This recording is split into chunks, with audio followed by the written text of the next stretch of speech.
Yang terhormat Ibu dosen kami tercinta, yang terhormat teman-teman kelas saya, dan yang terhormat para pendengar dimanapun kalian berada. Bismillahirrahmanirrahim. Assalamualaikum warahmatullahi wabarakatuh.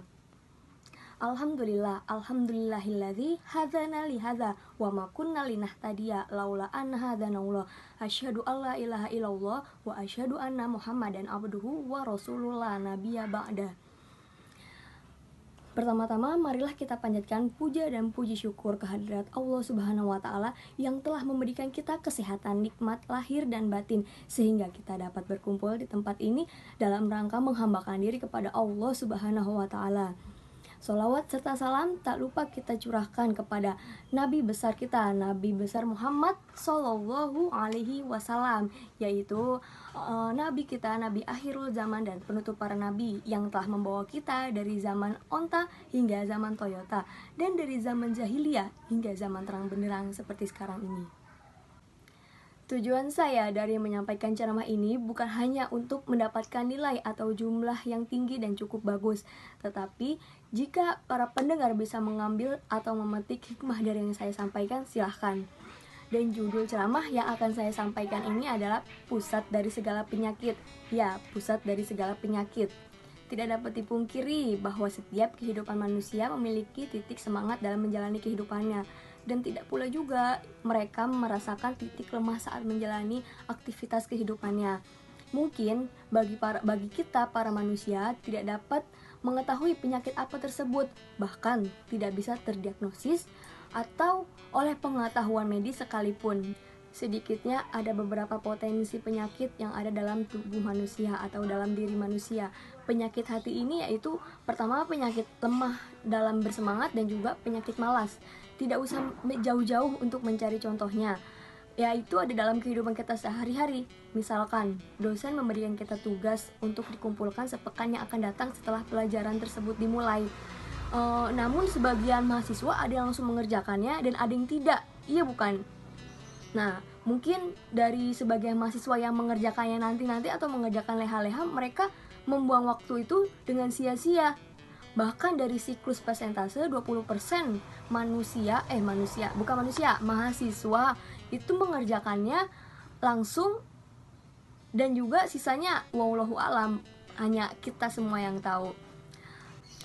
Namun tak kadang juga jika kita ingin menyelesaikannya itu dengan waktu yang cepat ataupun sebelum hari tenggat, sebelum hari H pengumpulan, ada saja yang kita kerjakan, ada saja nafsu yang kita kerjakan. Semisalkan kita nonton drakor lah, atau nonton hal-hal yang lagi viral di Facebook atau di Instagram, ataupun biasanya nih yang lagi booming sekarang ini adalah TikTok. Untuk para remaja biasanya sukanya membuka TikTok, iya nggak? Termasuk saya sendiri. Kemudian ada keresahan hati atau rasa tergesa-gesa yang muncul dalam hati kita. Biasanya ini muncul ketika masalah datang menghampiri kita, lalu kita tidak siap untuk menyelesaikan atau menghadapi masalah tersebut.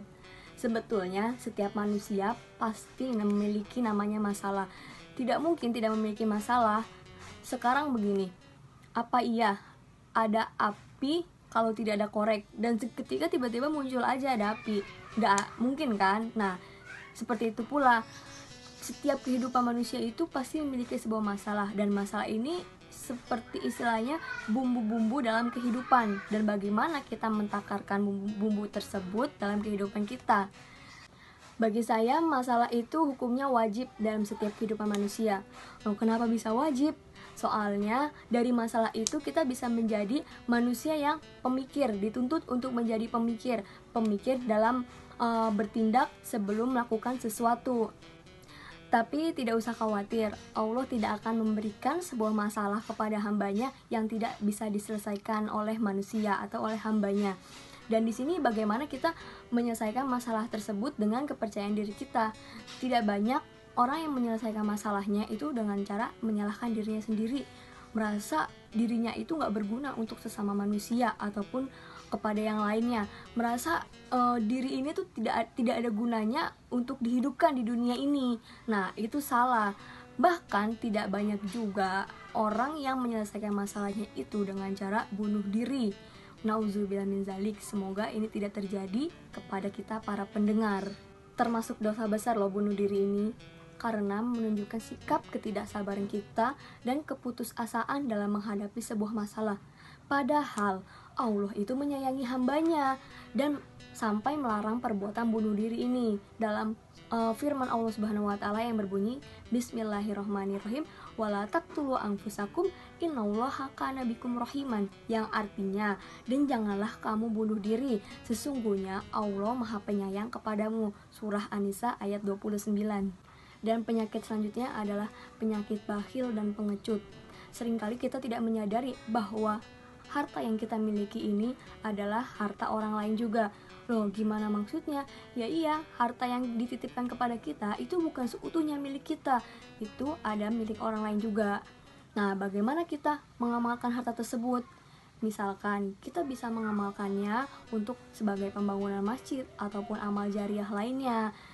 Tergantung bagaimana kita mengerjakan atau mengamalkan amal tersebut. Dan amal yang kita berikan tersebut bisa menjadi tabungan di akhirat kelak nanti. Misalkan kita menyumbangkan uang Rp1.000 ataupun beberapa kilogram paku untuk pembangunan masjid. Jika masjid itu masih berdiri kokoh dan juga masih dipakai dengan baik, maka amal jariah tersebut akan terus mengalir ke dalam diri kita. Tetapi tergantung kepada diri kita masing-masing, niat atau tidaknya. Bahkan ada juga yang mengamalkan untuk pembangunan masjid ataupun hal lainnya itu sampai berpuluhan juta atau ratusan juta, tetapi amal tersebut tidak baik dan tidak menjadi amal jariah untuk di akhirat kelak nanti. Loh, kenapa kayak gitu? Soalnya orang yang memberikan amal tersebut atau yang memberikan sebagian hartanya kepada pembangunan masjid itu semata-mata hanya untuk dilihat bahwa oh, dia ini kaya, dia ini punya harta yang banyak. Nah, dia ini bisa menyumbangkan banyak untuk pembangunan masjid ataupun yatim piatu. Nah, seperti itu. Jadi jatuhnya itu untuk perbuatan ria ataupun untuk memamerkan hartanya saja. Nah, berbagi itu tidak hanya ke sesama manusia juga loh. Bisa juga kita berbagi ke sesama hewan. Maksudnya gini, kita lagi makan di tempat makan, lalu ada beberapa ekor kucing datang menghampiri kita. Berikanlah sedikit makanan yang kita punya kepada seekor kucing tersebut, karena apa yang kita miliki itu juga milik orang lain. Dan bagaimana kita memberikan atau mengamalkannya tersebut. Dan penyakit yang terakhir adalah sifat gemar berhutang dan juga hidup di bawah bayangan orang lain. Sungguh merepotkan orang ini jika hidup di sekeliling kita. Tetapi kita tidak boleh seperti itu. Kita harus menjadi penengah di antara mereka, dan juga kita harus menjadi obat untuk mereka. Bagaimana kita menghilangkan sifat-sifat yang tumbuh dalam diri mereka tersebut. Bisa kita minta tolong kepada teman-teman dekatnya, bagaimana cara menghilangkan penyakit tersebut, bagaimana kita menanyakan bagaimana kegiatan mereka dalam kehidupan sehari-hari. Dari situ perlahan-lahan kita bisa mengubah sifat buruknya tersebut yang ada dalam dirinya. Rasulullah SAW bersabda bahwa setiap diri manusia terdapat segumpalan daging. Jika ia baik perbuatannya, maka baik pula seluruh amalannya, dan apabila ia buruk, maka buruk pula amalan yang ia perbuat. Dan segumpalan daging itu adalah hati. Hadis riwayat Imam Al-Bukhari. Bahkan penyakit hati ini jauh lebih berbahaya daripada penyakit fisik, karena memang susah menemukan obatnya kecuali dalam diri kita sendiri jika ingin merubahnya. Ada beberapa cara dalam menyembuhkan penyakit hati. Yang pertama, memperbanyak baca Al-Quran ataupun mengamalkan ayat-ayat yang ada dalam Al-Quran tersebut. Karena Al-Quran ini bisa disebutkan sebagai asyifa atau sebagai penyembuh. Tetapi banyak dari manusia salah mengartikannya. Ada di beberapa golongan yang menetapkan seperti ini. Jika kita menaruhkan sebotol air gelas itu di tengah-tengah orang yang sedang mengaji, katanya air tersebut itu bisa menjadi obat yang mujarab bagi para yang mempunyai penyakit. Bahkan itu tuh bisa masuk ke dalam kefasikan.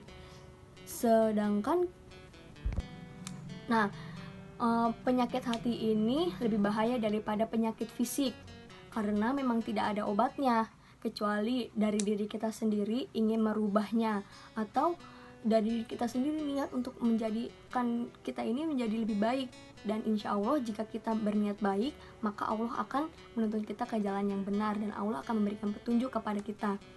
Ada 3 cara dalam menyembuhkan hati. Yang pertama adalah membaca Al-Quran. Al-Quran ini bisa disebut asyifa atau sebagai penyembuh. Tetapi banyak dari kita, manusia, mengartikan asyifa atau penyembuh ini sebagai arti yang salah.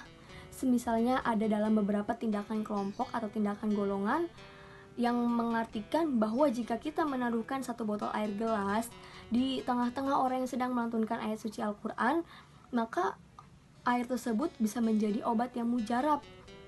Seperti itu bisa membawa kita ke dalam perbuatan syirik atau ke dalam fasik. Nah, tidak boleh seperti itu. Dan yang kedua adalah zikrullah atau berzikir kepada Allah.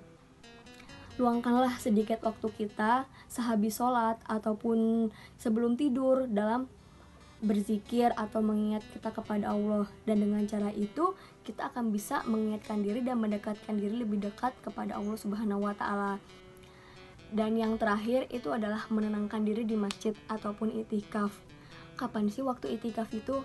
Waktu itikaf itu bisa dilakukan ketika setelah sholat fardu ataupun dilakukan malam hari setelah sholat isya, tergantung kepada diri kita masing-masing kapan ingin melakukannya.